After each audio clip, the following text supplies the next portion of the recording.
I think it's time for us to get started with our Bible study. This is my first time leading our Bible study, which is kind of cool. And what's even more crazy is that I also have to do tomorrow's message, so this will be like back to back.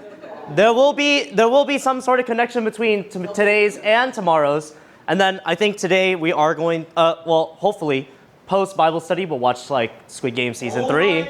So some people have already watched it, like I don't know, a particular individual. Yeah. Then we will direct you somewhere else. I'm terribly sorry. This is our youth group. I don't want to impose on that. But yeah, that's our plan today. We'll do like our Bible study. We'll get into the Word and all that stuff. We'll do a little bit of activity, and then we'll just watch posts. We'll just have a post Bible study, which is Squid Game, which is kind of cool. Today's thing is called Facing the Impossible, or Facing Impossible. It's ultimately going to show us God's blessing and eternal power. But before we get started, let's just pray. Yeah, let's pray. Dear Heavenly Father, we just thank you so much for this entire week. Some of us are about to begin school. Some of us have just ended school. Some of us are just in jobs, out of jobs. And regardless of where we're coming from, Lord, we just thank you, Lord, that you are with us this entire week. And so I just pray, Lord, that you continue to be with us even today so that we can continue to know your word and to know what you want to do in our lives. You are a loving and precious God. And there's at times where we sin that we kind of forget about that. So Lord, would you help us remind of your love and your mercy through this Bible study? Will you show us how to face the impossible? We praise you in all your glory and your name. Amen. Before we actually get started, I think it is a good time for us to just talk to each other, like in a couple of minutes or so, just about how's your week been? Some of us have, I know Vincent has started his job. You can probably ask him about that, about teaching little kids. I ended my job, so I'm like super excited. I am ecstatic to end. But yeah, just talk to your groups, talk to like the person next to you. How's your week been? What did you do? Highlight, low light, all that stuff.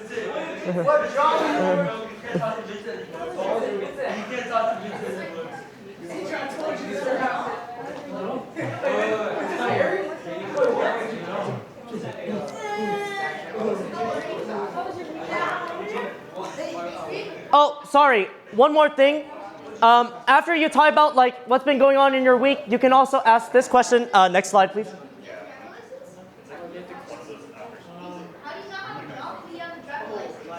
Oh, wait.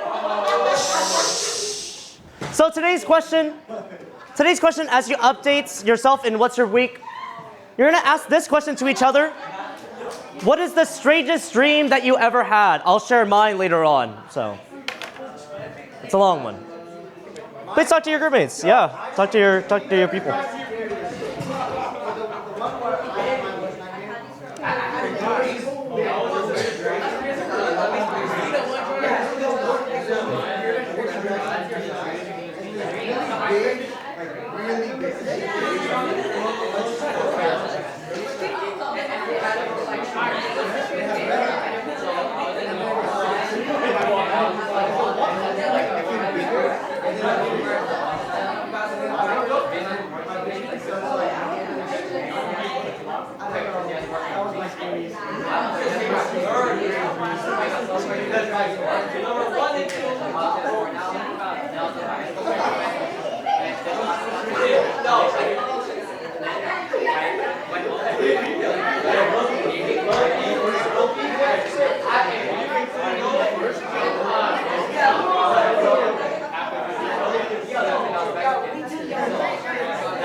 No.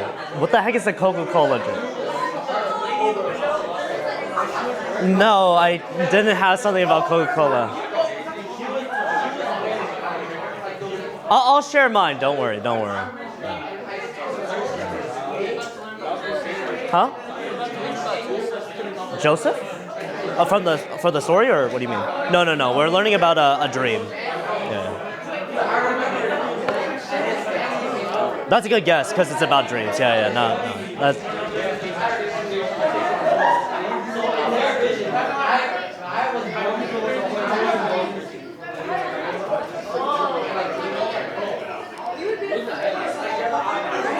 all right, let's come back together.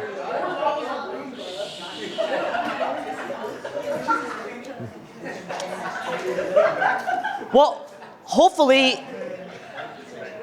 it sounds like you guys had pretty good conversations about your dreams.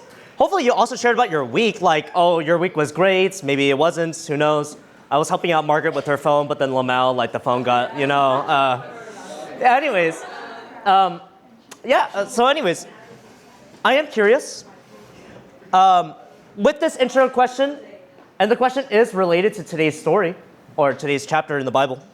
What is the strangest dream that you ever had? We can have some people share it out, or if you want to call out someone about their dream because you're like, hey, theirs is pretty weird, you can call them out, and then they have to share. I can share. Oh, okay, yeah. Let's give it a hand for Margaret.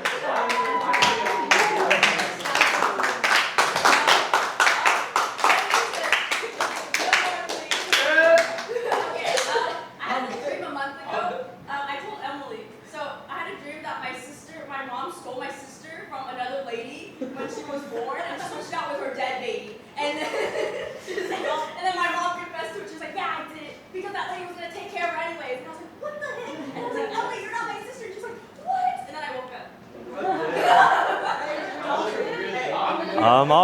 All right.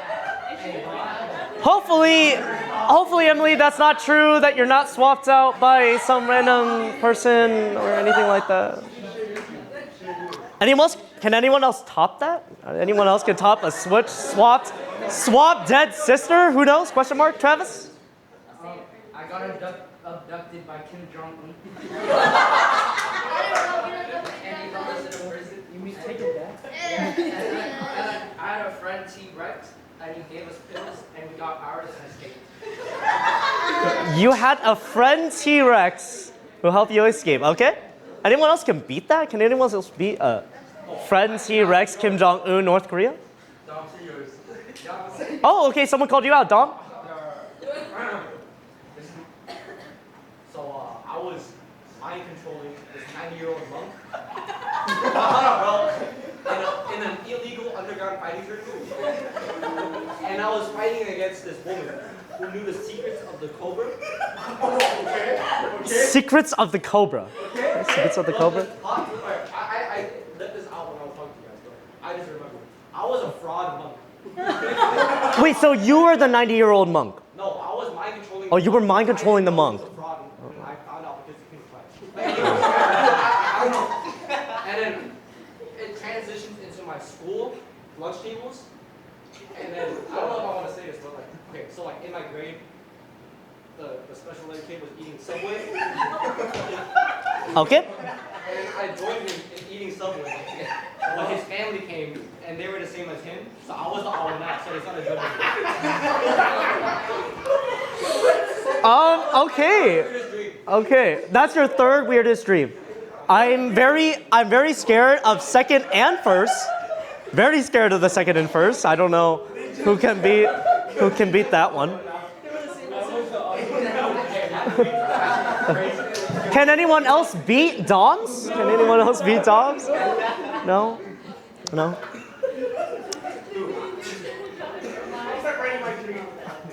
Yeah, I'm not gonna lie, Dom, that does sound pretty weird. I don't think mine can topple that. Only for me, like, because some of my dreams are super weird, I actually do keep them on a notes. There was a time in my life during college, I had to write it down because I was like, ain't no way that existed. There's like a couple of them, but this is like the one I say the most. I'll only read like parts of it and I'll summarize it. Basically, it says, we're in Mira Mesa, by the way. So it was like with my church from college. They said, along the way, some crazy homeless person came out from Lucky Seafood, that was a grocery store, and asked us about food. And then me and this guy were like, oh, we're scared, we're saying no. And then she kept on like, she was being a Karen. She kept on knocking at like our car window and everything. And then she like screamed out, where's our butt ice meth? And I was just like, I'm sorry, what? Yeah, that's right. I want your butt ice meth. Now, according to my dream, that's like a secret drug in the world. Like, that's like the purest like drug that you can get, butt ice meth. And then she kept on repeating that. She's like, where's my butt ice meth? Do you got it? I know you got loads of it. And I was just like, what in the world is happening? The dream ultimately goes later on to saying like I was with gang members later on with like my church homies. And then they're like, hey, we heard from the homeless girl about the butt ice meth. You got some? And then it ends off with me like, it says, they were trying to steal ourselves of money and obviously for the butt ice meth. The only key highlight there, I was like, why did I dream about butt ice meth? Yeah, so I don't know, maybe that is a hidden drug, who knows? Speaking of dreams, today is really about dreams. And I think before we get into the main activity and figuring out what this dream is, we need to actually know what book we're going through. So we're going through the book of Daniel. The book of Daniel is a very interesting book because it talks about 4 men in particular. Just as context, I think the previous message I did covered Daniel 1, and then I think even before that, before I spoke the message, we got a little bit more context. But I'll just give you more context overall, in case you don't know Daniel. Okay, so Daniel 1. Babylon is like the kingdom. It is the empire. It is taking over everything. It's basically the biggest empire in the world at the time. The guy that was ruling it was called King Nebuchadnezzar. So you should pronounce that. You should probably repeat after me. So it's Nebuchadnezzar. Yeah, you're going to say that a lot. So today you're going to say that a lot. So it's pronounced Nebuchadnezzar. Yeah. So he's pretty important. The reason why he's important is because, one, he wanted the Israel nobles. So his job was to taking over Israel, and he did it. He successfully took over Israel, and he wanted both the nobility and the royalty to be part of his kingdom. Makes sense. If you capture a kingdom, you probably want more of it. And then something that we learned in Daniel 1 is that in taking the nobles and royalty and nobles, they gave them food and wine. Seems like a pretty good deal. There are 4 men in particular that we're going to focus on. They're all from Judah. Their names are Daniel, Hananiah, Mishael, and Azariah. Now, they got a name change because Nebuchadnezzar was like, nah, you guys are not Jews anymore. You're going to be Babylonians. So here are the names that you need to remember. Belteshazzar is Daniel's name. Hananiah became Shadrach. Really cool name, by the way. I really want to name a kid Shadrach. Then it's Mishael to Meshach. That's not so cool. And then Azariah became Abednego. So the 4 names you need to remember is Belshazzar, Shadrach, Meshach, and Abednego. These are the 4 main people. And as context, Daniel 1 had this. They wanted to eat the king's food and wine, but they didn't want to. They said, no, we're not going to eat that. We don't want to eat that because of our traditions. So they didn't fit in with the Babylonian culture because it ruined their law. In Israelite law, they said they couldn't eat anything unclean. And so in order for them to say that, they said, no, we're not going to eat it. Instead, we're just going to drink water and vegetables. Ultimately, what happens in Daniel 1 is that they challenge the nobility and the other people in the Babylonian royalty to say, hey, if we can beat you in vegetables and water, then we'll still stick with it. If not, we'll eat your food and wine. Through God's blessings, they ultimately did show that they were a lot better compared to the other royalty, and they were even given wisdom 10 times better than the other wise men. Okay, now we're going to move on to Daniel 2. Daniel 2 is probably the most story-intensive out of all the parts of Daniel, just because it is talking about one singular dude's dream. The dude's dream is Nebuchadnezzar, and it's 49 verses. It's a lot of things to go through. I'm not going to read it all because I do not want to spoil the surprise. But here's what we're going to do. Here's today's activity. Here's today's activity. Can I have the next slide, please? Here's today's next activity. We're going to act it out. Because Daniel 2 is so story intensive, we're going to become Wesley Wood. That's right. We do have a camera today. We do have an actual story to tell through Nebuchadnezzar's dream. There are 4 groups to the story because there are 4 movements to it. There's part 1, part 2, part 3, and part 4. In Band, so if you go on your phone right now, in Band, I did send out the documents featuring the 4 different parts. In those 4 different parts, it splits it up into 4 pretty good chunks. They should be relatively the same in size, detailing the different things that happen. If you have part 4, I'm sorry, you have to do a little bit more work. You had to kind of read part 3 in order to understand what they're interpreting in part 4. Here's what we're going to do. Obviously, because we have such a big group, we're going to just pull some random names because we're going to split the groups into random groups, 4 groups, ultimately getting it from the bag. So if it says, group 1, you're going to do part 1. If you do group 2, you'll do part 2. If you're in 3, you do part 3, and then part 4 and part 4. So everyone grab one from this bag, in this mystery bag that can't be there. So you can come up here, yep, and then you just get one from the bag. Who knows what's inside? It's just numbers. It's just numbers. Is this the butt meth? Huh? Is this the butt meth? No, this is not the butt meth, I can assure you. This is not the goods. These are not the goods. Yeah, this is not the butt meth. This is not... Not yet. So, again, today's passage is really facing the impossible. It's a crazy dream. Part 4 realized that it was a really crazy dream because it's kind of confusing. For the rest of your other parts, you might have been like, oh, this is the regular, like, this is cool story. It gets really complicated, though. We'll see that in part 3. We talked about what's the strangest dream we ever had, then we talked about acting. Let me just give you what it actually looked like in the time. This is a picture of what the guy envisioned. Let's hope you guys can act it out the same way that the picture can. So let's have part 1. Let's have the part 1ers begin. Let's give a round of applause for them.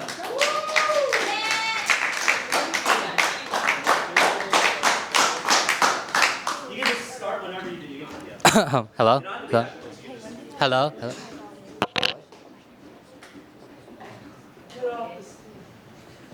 Hello? Hello? Hear ye, hear ye.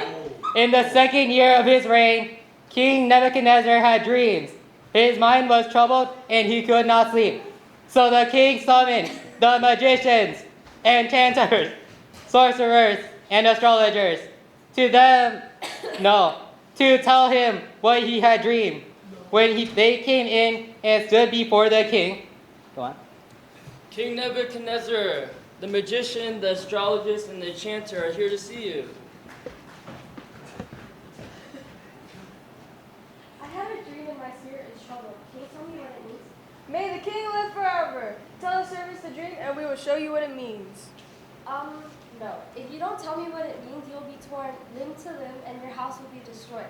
But if you show me what the dream means, you will receive gifts and rewards from me. Tell your servants the dream and we'll interpret it. Why are you wasting my time? If you don't tell me what the dream means, then you're a liar and you're bad at your job. There's no one on earth that can interpret your dream, no magician, enchanter, or astrologist. What you're asking is very difficult. Only God can show you what it means. Yeah.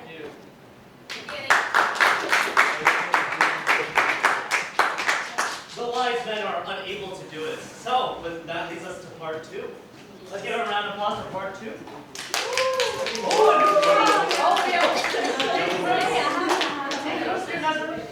It's consistent.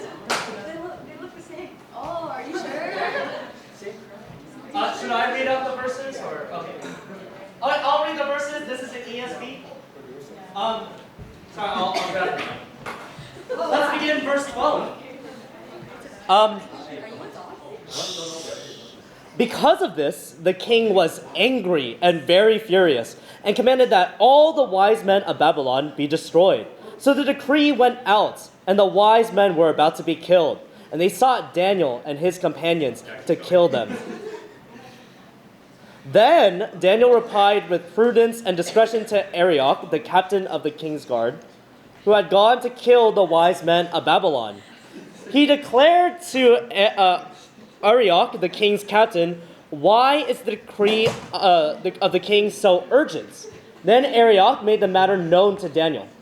And Daniel went in and requested the king to appoint him a time, that he might show the interpretation to the king.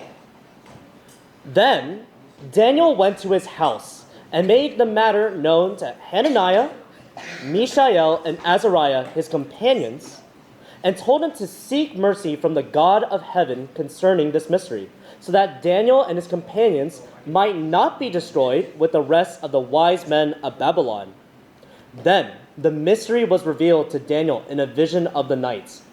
Then Daniel blessed the God of heaven. Daniel answered and said, "Blessed be the name of God forever and ever, to whom belong wisdom and might.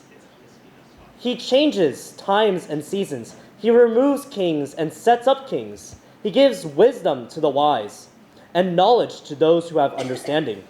He reveals deep and hidden things. He knows what it is in darkness, and the light dwells with him. To you, O God of my fathers, I give thanks and praise, for you have given me wisdom and might, and have now made known to me what we ask of you, for you have made known to us the king's matter." Therefore, Daniel went in to Arioch, whom the king had appointed to destroy the wise men of Babylon. He went and said thus to him, "Do not destroy the wise men of Babylon. Bring me in before the king, and I will show the king's interpretation." And that's it. That begin. What? Yeah, I'm done. Yeah, that's like context. Oh, so now we have the actual acting. I thought they were gonna act mid thing, but all right, never mind. Fucking no one interpret my dream!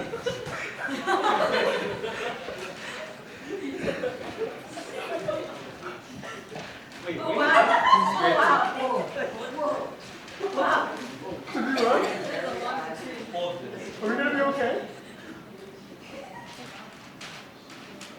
Oh, signing the decree. Go! Go kill all wise men of Babylon! Go! Okay, sure thing, boss. Oh. Hey, are you Asa? Are you Azariah? Are you Belteshazzar? Is that you? Yes. Oh, Belteshazzar. Oh, the king has ordered for your head. Why such a harsh decree? You have to let me talk to the king, please. Oh, yeah, sure. Please, you have to give us a time. I'll help you interpret your dream.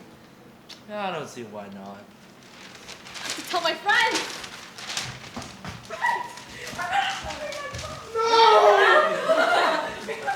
What do you do? It's okay. I'll figure out a way. I'll talk to God about it. Do not worry. I'll just go get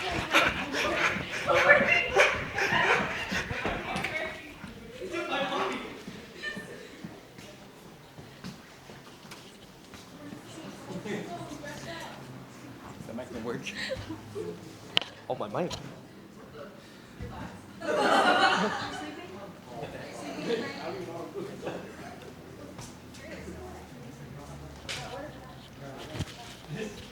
This is my prayer in my dream. Praise be to the name of God forever and ever. Wisdom and power are his. He changes times and seasons. He deposes kings and raises up others. He gives wisdom to the wise and knowledge to the discerning. He reveals deep and hidden things. He knows what lies in the darkness, and light dwells with him. I thank and praise you, God of my ancestors. You have given me wisdom and power. You have made me known to what we have asked you. You have made known to us the dream of the king.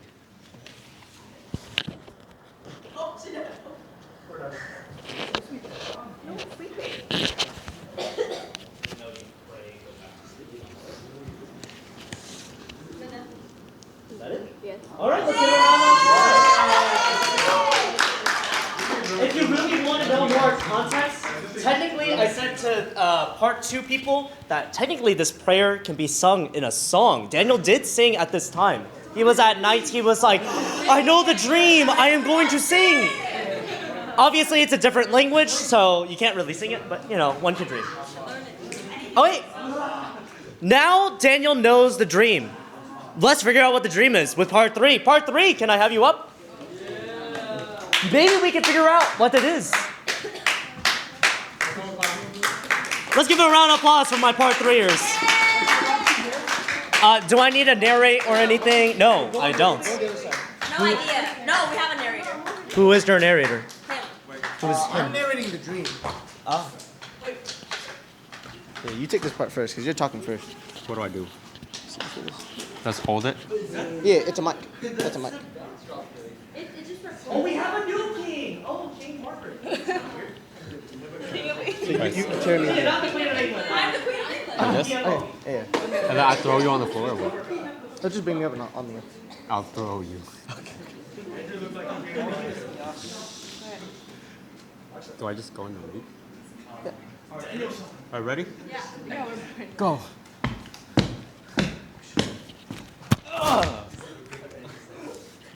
I have found a man among the exiles from Judah who could tell the king what his dream means.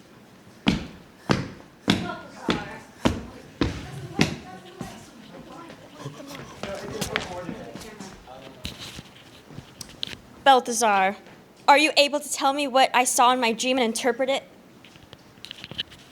No wise man, no enchanter, or magician, or diviner can explain to the king the mystery that he has asked about. But there is a God in heaven who can reveal the mysteries. He has shown to King Nebuchadnezzar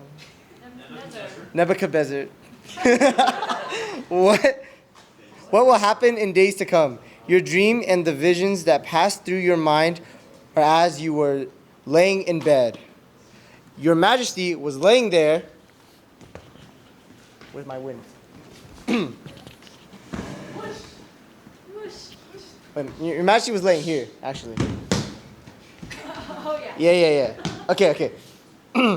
As Your Majesty was laying there, your mind turned to things to come, and the revealer of mysteries showed you what is going to happen. As for me, this mystery has been revealed to me, not because I have greater wisdom than anyone else alive, but that Your Majesty may know the interpretations and that you may understand what went through your mind.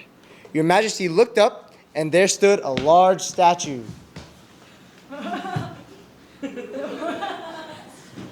Wait, stand in the middle. You scoot to the side, and then you come to the middle of the stage. To the middle of the stage. Yeah, look up at this big statue. Right? The head of statue is made of pure gold, right? Its chest and arms of silver, its belly and thighs of bronze, its legs of iron, and his feet of partly iron and clay mixed, right? And while you were watching, a rock was cut out, but not by the hands of man. What does that say? And then it struck the statue on its feet, and the iron and clay smashed. The iron and clay smashed. Then the iron, the clay, the bronze, the silver, and the gold were all broken and became like chaff on threshing floor in the summer. The wind then swept them away without leaving a trace. Go that way. Oh, no. Go, wind, go. Oh, no. Oh, no. Oh, no. Whoosh, whoosh, whoosh, whoosh. Hey, remember? Grab chairs. And then the rocks that struck the statue's foot then became a huge mountain and filled the whole earth.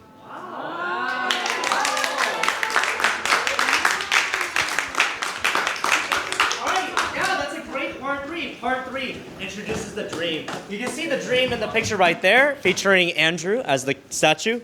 But then we need to figure out what this dream means. What the heck is this statue all about? Well, what happens to Daniel as Daniel's like, this is your dream. This leads us to part 4, the end of Daniel 2. Can I have my part 4 come up? With the promotion? Okay, that's fine. So, the dream is ultimately interpreted. Daniel goes on. I will read that part, and then they'll showcase the promotion. So, this is what happens after the dream.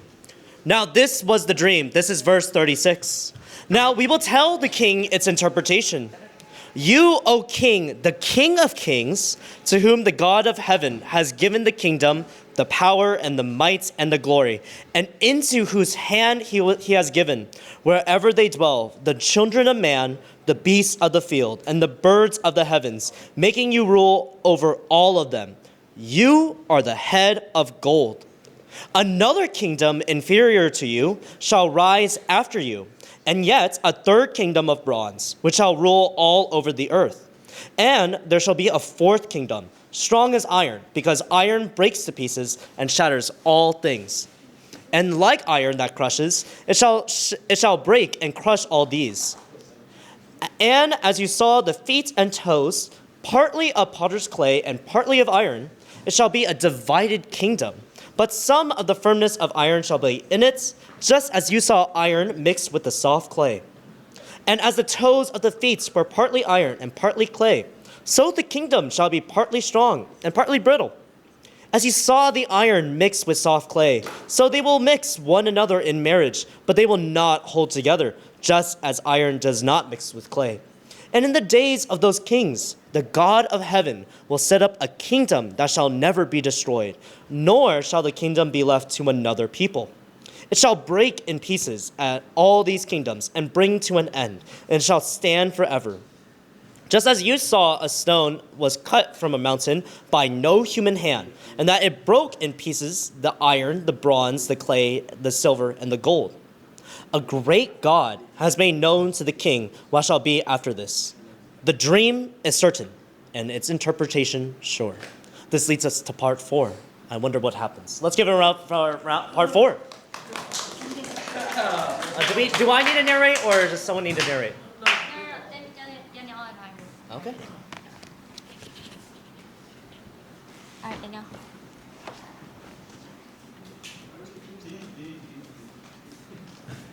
Oh, we have a new king. Oh my God. New king after new king.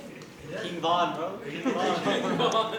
All right, Daniel will come up and interpret its dream for a little bit.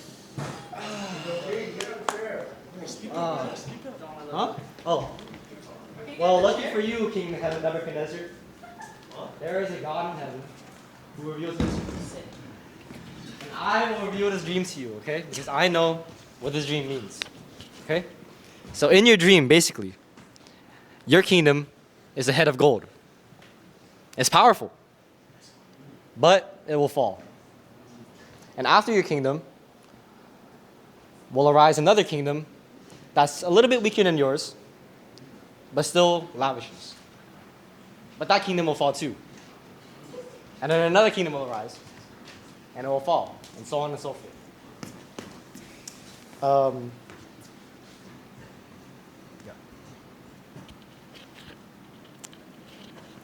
Then King Nebuchadnezzar fell upon his face and paid homage to Daniel and commanded that an offering and incense be offered up to him. The king answered and said to Daniel, Truly, your God is God of gods. I want more emotions from the king. Say that again. Truly, your God is God of gods. Lord of kings. And regular mysteries. And regular mysteries. For you have been able to reveal his mystery. to reveal his mystery. Good boy. Then the king gave Daniel high honors and many great gifts and made him ruler over the whole province of Babylon and chief perfected over the wise men of Babylon. Daniel made a request of the king, and he appointed Shadrach, Meshach, and Abednego over the affairs of the province of Babylon, but Daniel remained at the king's court. The end.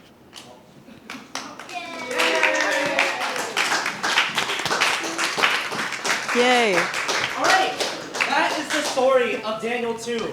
It's Nebuchadnezzar's dream. It's a really weird dream, as I said before. You can see its image. You can see the king being on that throne. I'm just going to leave the chair over there. But I think it helps us understand why we're even talking about this in the first place. What does this all mean? Let's all go back to like the regular seats, and then we'll do one more discussion, and then that's it. To answer some of your guys' questions, you might be asking, what the heck was your part about? What was it truly about? I had some discussion questions there. So I think the part one people kind of explained it. So if you want to look at the questions on the Google Doc, I think this is my time to answer them. So the first question for part one was, why do you think Nebuchadnezzar asked someone to tell his dream instead of telling him the dream first?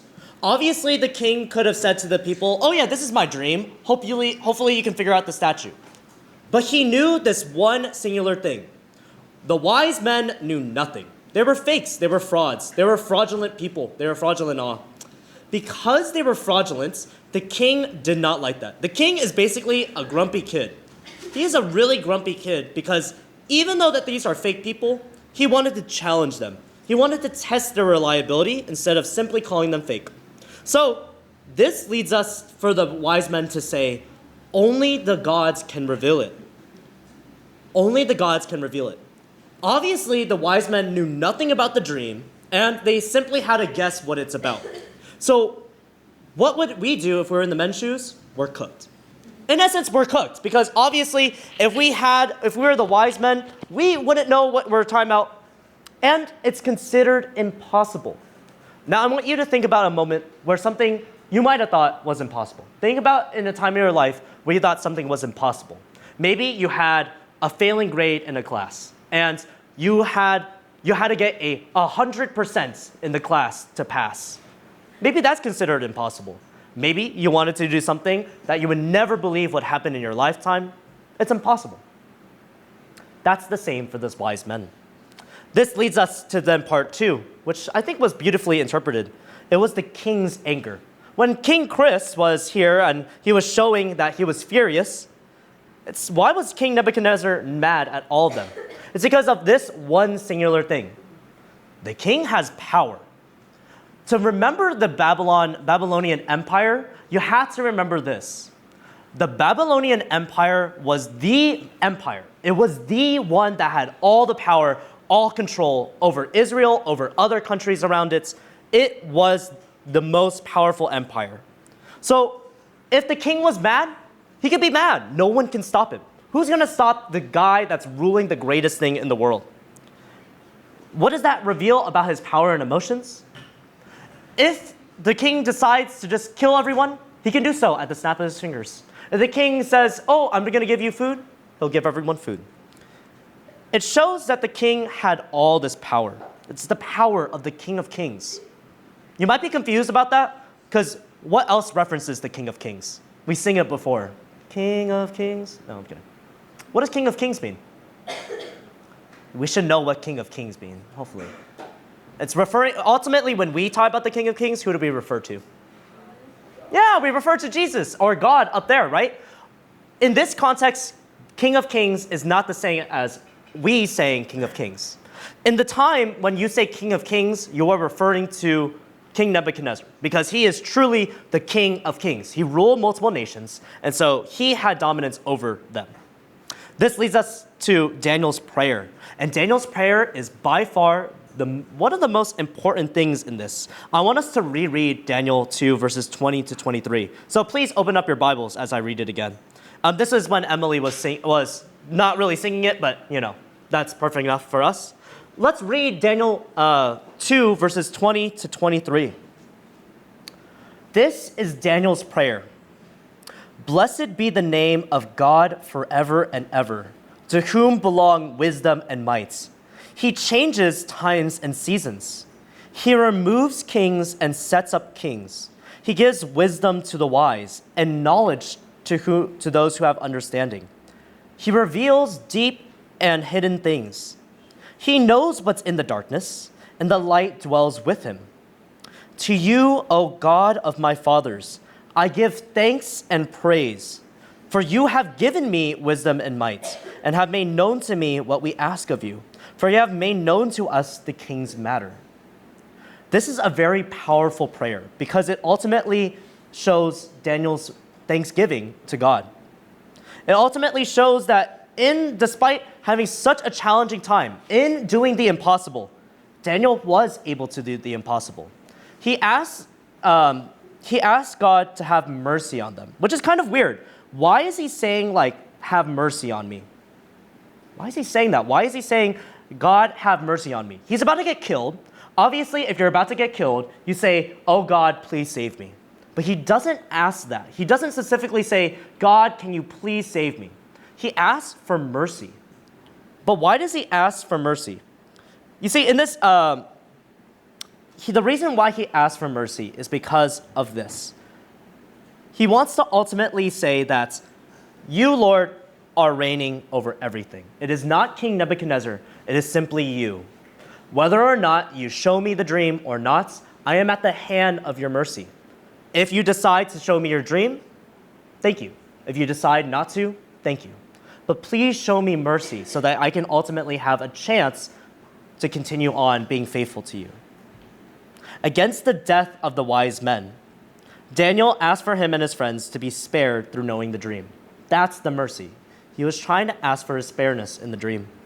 And this is the powerful part. God actually does it. He responds by revealing its mystery. The impossible became possible. Something that shouldn't have happened. No one knew the dream but the king himself. It became possible. It's a simple message that we can understand. We know that we can ask for the impossible, but at times it doesn't feel like it can come. Think about that time where you thought something was impossible. You might have had a failing class. You thought, there's no way in a million chances that I'm going to pass this class. Let's say for another example. Let's say that there was the impossible chance that something miraculous can happen. Unfortunately, this is probably where things get a little bit grim as we think about sometimes there's moments in life where sometimes life doesn't get the way we go. And then we think it's impossible for us to go back up, right? Sometimes that could be through a loss of a loved one. That could be the loss of a job. That could be the loss of anything. We simply ask for the impossible, and sometimes it doesn't feel like it can come. But here's the power of Daniel in this case. In facing the impossible, Daniel does this one simple thing. He asks for mercy. So shall we. We need to ask mercy from God. And ultimately, how do we do that? It's through prayer and patience. See, ultimately through life, we encounter things that seem impossible. And sometimes it goes well in our prayer life. Like we pray for something to happen. We're like, Lord, please let me pass the test. And then sometimes it happens. Lord, may I please pass this test? And then you fail. To truly know God and seeing everything that he does, sometimes in our life we say, God, that doesn't, you're not going to do it. There's no way. It's impossible. We sometimes doubt God in that case. But we need to know that God is able to do that, right? God defies everything. He defies space. He defies time. He defies what seems impossible to be possible. See, God answers in our waiting. Daniel was waiting that particular night to reveal to him the mystery. And he successfully did. For us, even now, though, when sometimes we ask, we're impatient. We're impatient in our waiting. But we have to know this. In our prayers, God does answer. In asking for the impossible, God answers. Kind of a hard thing to think about. Sometimes when we pray for something that seems impossible, Lord, may I please have this job? Lord, may I please pass this class? Lord, is there any way I can get closer to this person? It seems impossible. But you just have to know that God answers. Maybe not now, maybe not 10 years from now, but God ultimately answers. He may answer in ways that seem direct, such as revealing to Daniel his mysteries, but sometimes it's not as direct. Sometimes it's indirect. It's ultimately these tiny things that God shows, whether through it's God's people, through the actions of the world. In these tiny little ways, God does interact with our world. Even if we can't see it, in a way, it ultimately satisfies us. Even though we're impatient, we just need to know that we need to be patient, that God does answer. If something happens in this moment where things don't go our way, it is becoming impossible, we need to remind ourselves of this ultimate plan. Okay, so that was part 2. Daniel's prayer was pretty important. Now we move on to part 3, which was the wonderful dream. You can see the little picture over there. It looks like a weird statue. Why does it look like that? It's because that's the Babylonian statue. That's what it really does look like. And then it ultimately has like these different materials.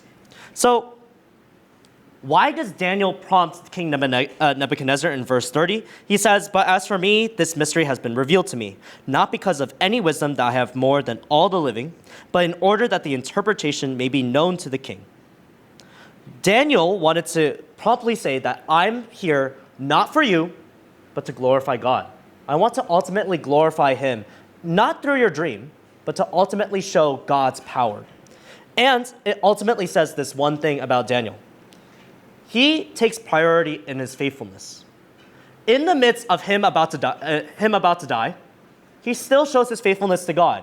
He got revealed the mystery, so it makes sense that he wants to do that. Now, if you actually think about the dream, it's a weird dream. Bro has a statue featuring multiple materials: gold, silver, bronze, iron, and then iron and clay. What the duck is that? What in the world is that? Let me explain what this is. All of the different materials, well, let's think about it. Gold, silver, bronze. What are those? What are these things? Say it again. Expensive stuff, yeah. These materials are meant for a purpose. The gold, silver, and bronze all represent the riches of the world. At the top is the gold, because obviously gold is the king of everything. And that's why Daniel mentions in the interpretation the King of Kings. He mentions that the gold is the Babylonian Empire. It's gold. It's golden. It is the one that's currently ruling. But just as Dom said in his interpretation, what happens to the Babylonian Empire? Do we have it today? Do we have that Babylonian Empire? Dang it. No, we don't. What's another empire we know?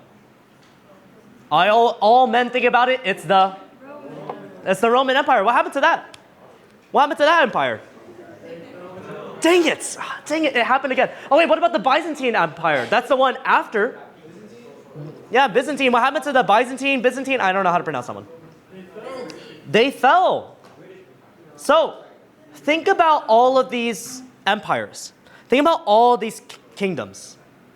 All of them represents the riches of the world. The Babylonians represent the power. Roman Empire represents expansion, and so does the Byzantine Empire. They represent control. All of these empires represents the riches of the world: gold, silver, bronze. So then what does the iron and clay mean? Well then, think about the world today. Do we have an empire today? Do we have the US empire? No, I really wish we did. No, psych, that would be weird. We do not have an empire currently. We're in multiple nations. We're in multiple countries. We all have different things. And so currently, we are in this idea of the iron and clay.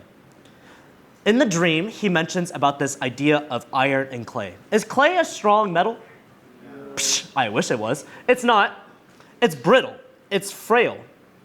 So is iron. Iron doesn't mix with clay. Same for our world. And we can see that in recent events, right? If you go back to last week, you know about there's like the conflict between Iran and Israel, US getting involved. There's a lot of things happening with tariffs and all of this stuff. Ukraine, Russia, it's complicated. The world is currently at war. And so that's what Daniel's referring to. Even in the dream, that was thousands of years ago, he still recalls this, that we currently in the world are a divided kingdom. We are currently broken together. We are in war. We're in conflict. So then what does he ultimately conclude with the dream? He says that there is a stone. And the key word with this is that the stone was carved without hands. What does that mean? How is a stone carved without hands? Surely there is no stone that can be carved out of human hand, except for one being. Daniel's dream refers to God creating the stone. See, in this case, when the stone goes and falls upon the statue, it refers to how God enters in our current kingdom so that we can ultimately say the end to the riches of the world. We can say an end to the riches of gold, silver, and bronze. See, the stone and the mountain ultimately represents God's kingdom in heaven. Everything that we just talked about, Babylonian, Roman, Byzantine, all of them come to an end. Same for our current world. Iran and Israel, the war, somehow it will be gone. US, gone. China, gone. All of these kingdoms, all of these divided kingdoms come to an end. And so what the dream is supposed to interpret is saying that there is only one kingdom, God's kingdom. And we had to ask ourselves, are we a part of that kingdom? Are we a part of it? Are we Christian? Are you truly Christian? Can you say for certain you're going to enter God's kingdom? Or are you just someone that's still stuck to the riches of the world? Are you still surrounded by gold, silver, and bronze? Are you still surrounded by that wealth? Or are you truly aspiring yourself to be more beyond that? That's what the dream is. The dream is ultimately saying that in the midst of all these valuable metals and these different body parts, in these different historical moments, the kingdom of God withstands all of them. All of us want to be wealthy, right? Who doesn't want to be wealthy? Who wants to be wealthy? In the midst of all of us being wealthy, all of us being rich, all of us being comfortable, the realization is that while we can become rich, we're supposed to be strong. In the fight of, being rich and successful, we want to be strong. We want to have a strong job, strong career, strong family, strong everything. That's like iron. See, I didn't mention iron because iron is the last metal. Iron represents strength. You know that, right? Like Iron Man represents strength. And so while we want to retain becoming rich, we want to be strong like iron. But then we realize at the end of our life, we are brittle. We are like clay. We're not supposed to be iron. We're really clay. In the end, we ultimately fall to the end of time, leaving just God's kingdom. So, all of us, in the end, can think of this. We strive for the newest things in the world and look for ways to grow in power and wealth. But we need to remind ourselves, are we in God's kingdom? Because the kingdom of God is so much precious in comparison to all of these kingdoms. And that's how Daniel's interpretation ends. Obviously, King Nebuchadnezzar was so in awe that he fell to his face, much like Travis. I don't know why Travis continued to talk on the ground, but I think King Nebuchadnezzar fell on the ground, and then he's like, oh wait, I'm a king, and then he went back to normal. He ultimately blesses him because of this dream. And that concludes Daniel 2. And that's it. That's the end of Bible story. So hopefully you understood it. I think we'll have less than 10 minutes, but I do have some discussion questions. If you go back into BAN, there is a Google Doc. In my Google Doc, I have the last 3 questions. What I want you to do is that in your groups, I want you guys to talk about the 3 questions. The first question is talking about this idea of impossible, which is kind of what I talked about with Daniel's prayer. The second question is talking about the wealth and all the stuff that talks about in the dream. And then number 3. Number 3, I always like to throw in these different scenarios. Sometimes it happens in my life. This is actually what a student asked me this week. So someone goes to you as a Christian, and this is a student asking me this. Hey, I've been praying to God about this situation. And to be honest, it's getting worse. He was talking about his friend's situation. What am I supposed to do? He tried to pray, and it didn't work. What am I supposed to do?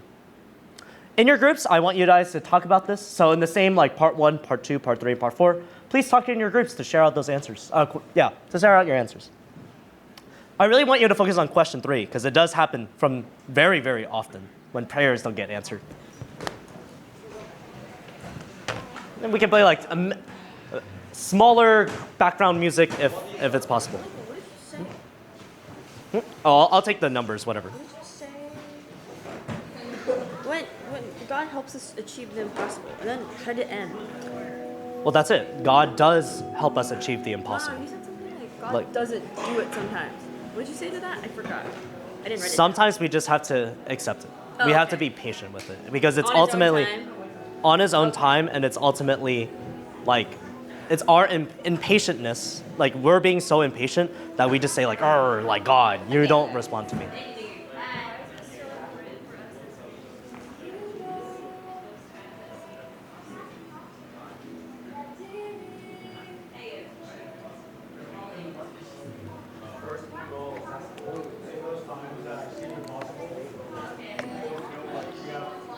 I mean, if it's impossible for you, should you do it alone? Probably not, right? Like if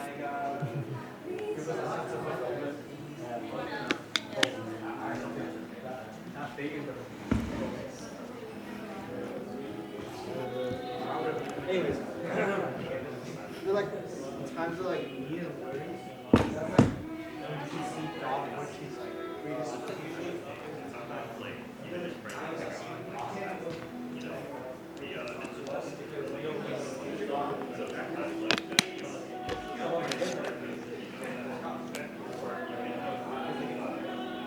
all the times you feel church, all the times you feel nervous, because of the lack of hope.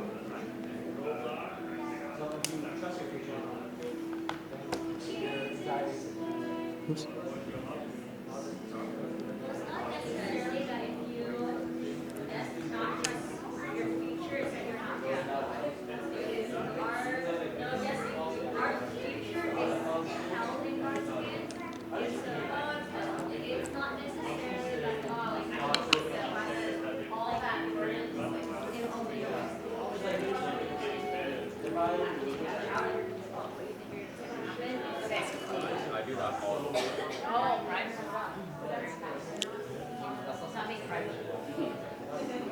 Has anybody ever wondered most of the time they change the answer from money to like time in their family? the next chapter. So the furnace. Yeah, it's because I think so. I think the series that like Golin sent us had like Daniel 1 and then jumps to Daniel 3 without talking about the dream. So then I was like, might as well just talk about the dream because the dream is pretty important.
I think we'll take 3 more minutes if that's enough time. I think it should be enough time. 3 more minutes.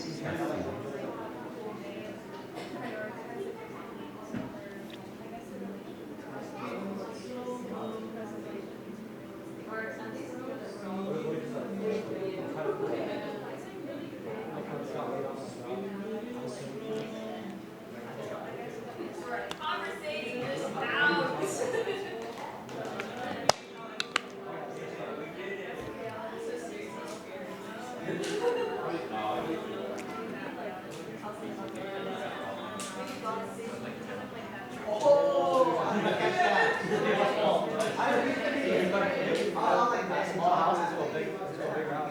Wait, what was your thing? I just heard house burning. Well, can you say it again? I just want to. Go ahead. Wait, who said it? We both said it. Oh, yeah, sure. Let's say your friend was like, oh yeah, I just got laid off my job. Okay. I really needed that job. Yeah. Craig's trying to get into that. Recently, I just got evicted from the house. Because it's so hard. Because they're like, first of all, going in second of all, they feel like God isn't helping them. They feel like no matter how much, they feel helpless. So in terms of Daniel's perspective, I don't know how to respond. Oh, you just gave out the scenario, but you don't know what to do with that. What if God what if you got evicted for like a reason? Like, what if that house? Oh, because of like your like inability to pay or something, right? Is that what you're saying? Like they get evicted on purpose. Or. Let's say, okay, so he said that he got evicted out of a small house to get into a bigger house. Okay. It ultimately depends on a person, and I do want you to think about like, if you do have that situation where someone says like, I am getting fired from a job, it's like, you have to present them like, I'm gonna say this later on. They're so full of emotion. I think the natural way a human does things is that you gotta, if they're so down, you have to show them the good side. Just think about that for a moment. Think about like in a human sense, if someone is super depressed, what do? Do you make them more depressed? Nah, I wish not. So it's like, how would you, in that scenario, Dom, how would you make them be less depressed, right? You can't solve the problem, but you can help them out. We're Christians. We love people.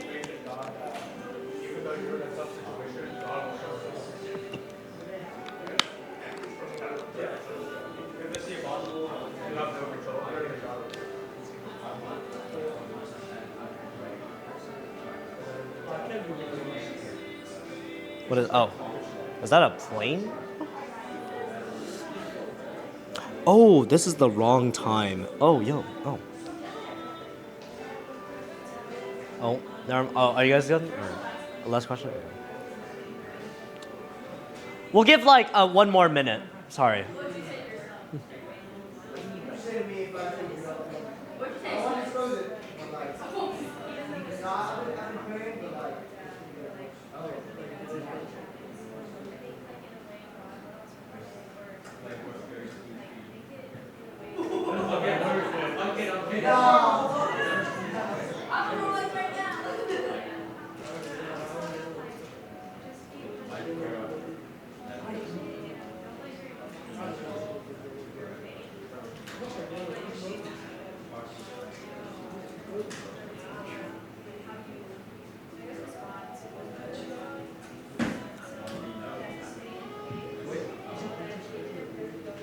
All right, let's start wrapping things up. I know some conversations still happen, but I do want to make sure that we can get through stuff. By getting through stuff, I'll talk about what we're doing.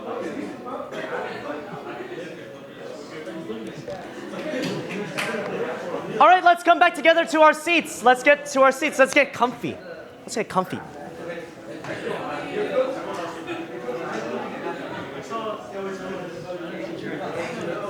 And then, Christine, can you pause the music? Oh, psych.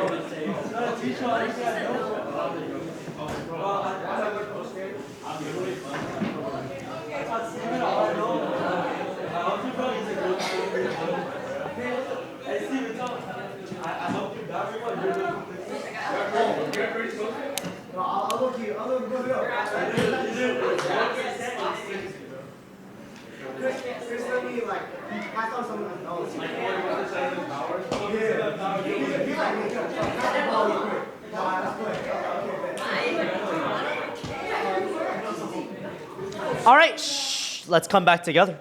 Hopefully you guys like that Bible study. I don't think we ever done acting before, so yeah, no, yeah. I just want to say a few things. If you were still curious about the questions, maybe some suggestions about how I would answer them. Why is it important for us to seek out Jesus to those that seem impossible? Let's say you are in an interview, things don't look good, and you're like, this is impossible. Why should you talk to God? Clearly, this is a simple answer, but it's really crucial. Speak out. It's really easy for us to just internalize, oh my God, I'm gonna fail, I'm gonna do this and that. And I know every college student thinks that way. Don't keep it to yourself. Keep it to God. Give it to God. In seeking out the impossible, giving out to God is the most important thing. If you keep everything to yourself, God doesn't know who you are. Right? You don't have that relationship. In seeking out the impossible, you develop trust. I think I heard Timmy say that. He said, the reason why you should share something that seems impossible is because you should share it with someone you trust. And we're supposed to trust God, right? If we're not sharing the things that are impossible to God, then we clearly don't trust Him. Trust in God, even if it seems impossible. Number 2, think about the dream. What are you pursuing in life that is still shiny and attractive? I actually heard this group over here, the part 2ers, they talked about a lot about the money, and I think that's a perfect thing, right? Wealth and all that stuff. How does that stop you from going closer to God? I think it's pretty obvious. Me, personally, I invest a lot, and sometimes it does influence my life a lot. I think about stocks almost every day, and that's bad. It distracts us from God. It distracts us from going to God into the world. I think that's a pretty easy answer. Now, number 3. Number 3, I will be honest, and I will share a little bit about my testimony. This student has asked me multiple questions, and this student, for some reason, I don't even have him, but he just randomly came up to me. He's like, Mr. Liu, and I was like, what's up? And then he's like, oh, I have a friend group, and the friend group is currently arguing, and I think we all face that. A friend group is arguing with each other. I'm trying to help them out. I've been praying to God about it, and the relationship is getting significantly worse. I'm involved, they're involved. What am I supposed to do? Here's what I said to him. I said, hey, things don't look good right now. Things are definitely in the negatives. But I just want you to remind yourself that it may take time. It may take time for the relationship or the friendship that you have. It might separate, it might grow back. You just have to keep on praying about it and be patient. In his perspective, his friendship looked like it was gonna get broken. Sometimes in life that happens, so you have to just tell that person to say it's okay. Now, let's say in the question, it also could talk about someone maybe passing away, or you might be failing at something. What am I supposed to do? I think you should just tell them this. I said to this group, imagine you're facing someone that's really depressed. Are you gonna keep on depressing them? Are you gonna keep on mentioning their flaws and everything? Should you do that? Yeah? No, right? Us as human beings, deep down know this. If you're gonna talk to someone, hey, it's getting worse, always show them something positive, something bright. Yes, the tragedy of death is all around us. It's something that we all had to face. But we have to look at the good. What happened to God before all this happened? How has God blessed you in all of your life rather than at that particular moment? See, God blesses us in the positives more often than the negatives. As humans, we always focus on the negatives, but just like a mathematician, stop looking at the negatives, we like positives. Let's be positive about stuff. Now, that concludes our Bible study. You know what I've been dreaming of, though? I have been dreaming about watching Squid Game. That's right, our post is going to be watching Squid Game. Someone has to get their Netflix account, and then we can get started. I don't know how that works.